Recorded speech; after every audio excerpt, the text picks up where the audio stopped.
Good morning, students of Standard 10. Welcome back. Yet another topic of the Indian national movement. So today we are going to deal about with the Indian national movement from 1885 to 1905. So in the topic you have today, the moderates, their beliefs, their principles, their objective. Now we have seen that the Congress in the early years of its inception was not a very big mass organization.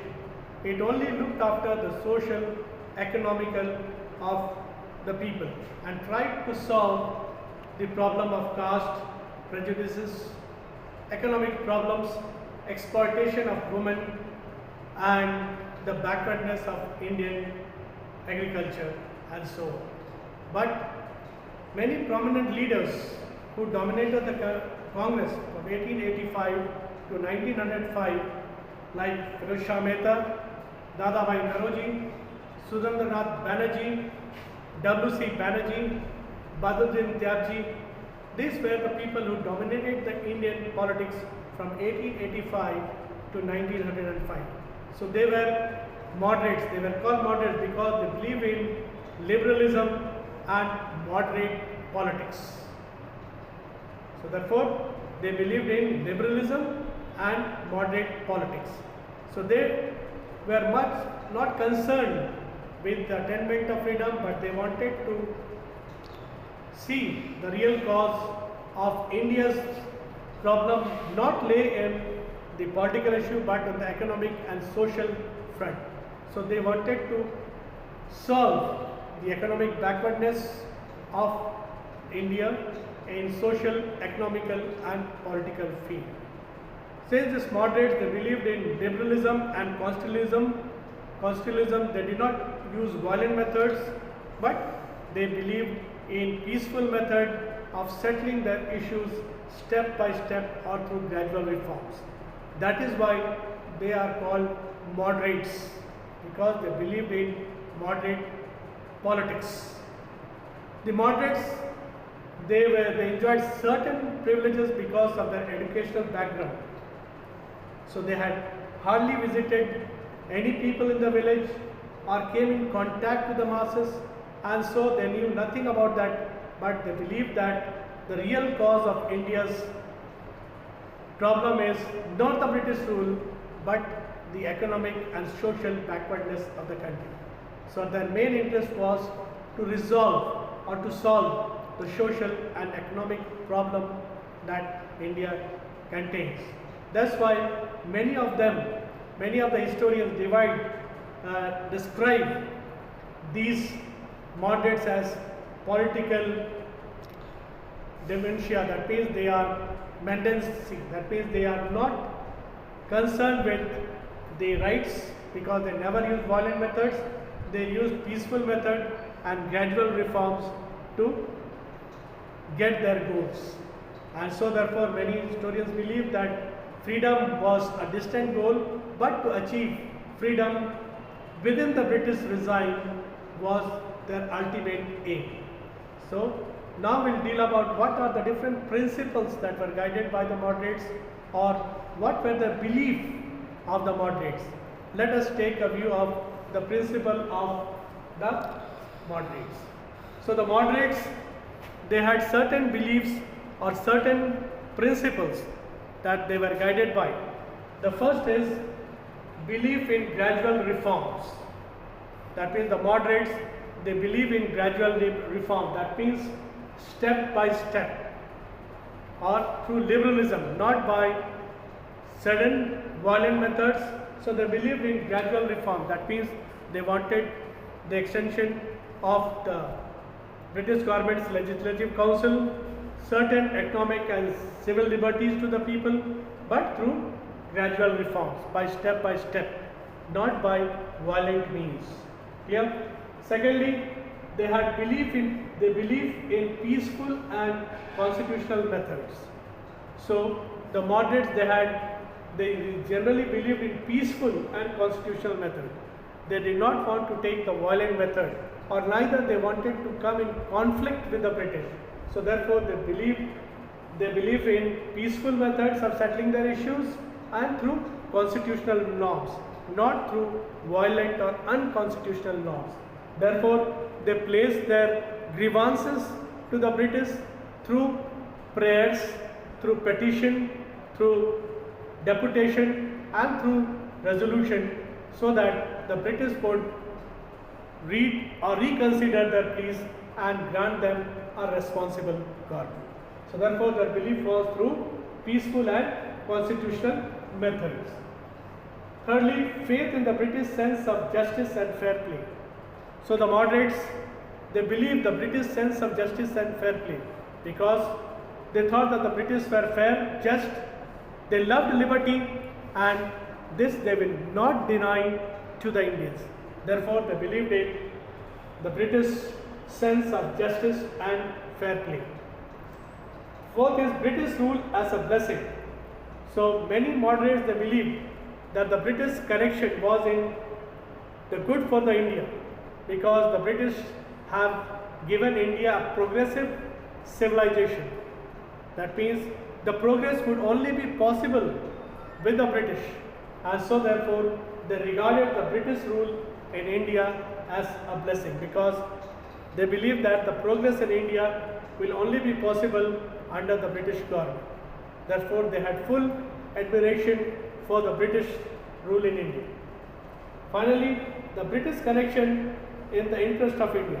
So they believed that the British connection was for the interest or for the benefit of India. Therefore, they also believe that the British has given India a progressive civilization and that they will not deny to the Indians, because a lot of advancements were made during the British rule in the field of transport and communication, and this moderates the belief that the British rule in India was good for the Indians. So these in short were the main principles or belief of the moderates. Clear? Now the moderates, they had certain objectives in mind. So what were the main objectives of the moderates? The main objectives of the moderates were to awaken and organize organic public opinion. So therefore, the main aim of the moderate was to awaken the masses, awaken the people, to organize a strong public opinion against the British. So therefore, they tried to awaken the people by publishing in newspapers or certain writings, grievances against the British, and so that the people would form a strong public opinion against the British. Secondly is to arouse political consciousness and national spirit among the Indians. So the main objective of the moderates was to arouse political consciousness. That means to wake up from the political slumber. That means they were making the people aware of their political and civic rights in a democratic country, because these people had received Western education, the moderates, and so they tried to waken the people from their political slumber. That means to arouse the people to form the national spirit for nationalism, so that they know their political freedom, the political rights, their consciousness about how to have their rights in the government, their say in the government, how to expand the Viceroy's Executive Council to have more Indian representatives in the council. So therefore, they try to arouse the political consciousness and national spirit of the Indians. Thirdly, to educate and unite Indians on common political and economic issues. So they tried to educate the masses through their writings, through the papers, that how the British was exploiting Indians' resources for their own benefit. And so they tried to educate the people that the British political system was not fair to the Indians. That means the Indians about their political rights and how they exploited the Indians by draining the wealth of India to England. So they wanted to educate the Indians on common political and economic issues, so that the people would revolt against the British or fight against the British to get their political and economical issues solved. Next is to create a strong British public opinion in favor of favor of genuine grievances of the Indians. That means they tried to educate the people on forming a strong public opinion with a general which was genuine, the grievances of the people to put before the British Parliament. These are the genuine grievances of the people, and that has to be solved with utmost care. So they tried to create a strong British public opinion that the British should see this and try to resolve this grievances of the people to give them a responsible government. Finally, to establish colonial form of self-government, the moderates were not looking for a complete independence, but they wanted to have a colonial form of self-government within the British Raj that existed in Australia, except Australia, like in Australia, they wanted to have same type of government, that is the colonial government or the form of self-government within the British. So in short, these were the objectives of the moderates. Therefore, the moderates tried to form a strong public opinion, to criticize the wrong policies of the government, to make opinion so that people would criticize the government and ask for the civil and political rights. Clear? So these were the objectives of the moderates. Now the moderates, they have different methods to fight for their rights. So they followed the methods, like we have said that the moderates, they were followed in liberalism or liberal politics or moderate politics. Therefore, they did not use any violent method of struggle to demand or to fight for their rights. So they used constitutional methods to get their rights. So what they followed was the 3 P's. So 3 P's I have labeled as prayer, petition and plea. So the moderates, they put their demands through prayers to the British government, through petition by distributing pamphlets, writing their memorandum and submitting it to the British, and through pleas or through prayers. That's why it is called 3 P's, that is prayer, petition and plea. So they had their demands by prayer, petition and plea. So these were the method. They did not want to go for violent method, or neither they want to have conflict with the British. By remaining in the constitutional norms, they tried to achieve their aims through 3 P's, that is prayer, petition and plea. Finally, resolutions. So the moderates tried to get different resolutions to be passed in the Viceroy's Executive Council, that they took out certain resolutions from the people, like the case of political, economic and civil liberties. So they formed a resolution and put them before the British Parliament to solve their issues. Next is through newspapers or the press. The moderates tried to highlight the British exploitation of India, their wrong faulty policies of the government, their economic exploitation through the writings on the newspapers and publishing in the press, so that there will be a strong public opinion against the British. So they tried to publish the critics of the British government, the faulty laws of the British, so that the people would know and have raising issues and fight for their political and social evils that the British pertain in India. So therefore, through newspapers, they tried to express their views. Then through deputation, that means the British, they gave the moderates tried to get all their problems, and through deputation to His Majesty's government, they sent a representative or a deputation or to with their problems to present before the British Parliament. So therefore, they followed the deputation process also. They deputed a person who will carry all these grievances to the British Parliament in London, so that their grievances would be solved.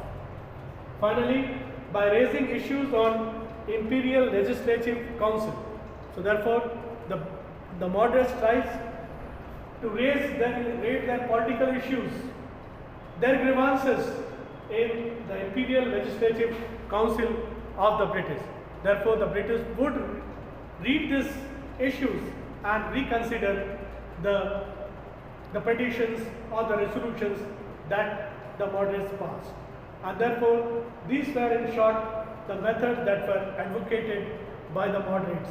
Since the moderates, they believed in very peaceful and gradual reforms. Many historians, they said that the moderates, they divide as the political critics of the moderates have become as political mendants. That means they are not, they were, some have said like the freedom should not be like begging balls. So they did not, because they did not use the violent means to achieve their aim. They use the constitutional means to achieve their aims. Clear? So in short, these were the methods advocated by the moderates to achieve their goal. Coming next would be, what are the demands of the moderates in different forms like the economic reforms, civil liberties, political rights. We'll all have in the next class. Till then, take care of yourself. God bless you.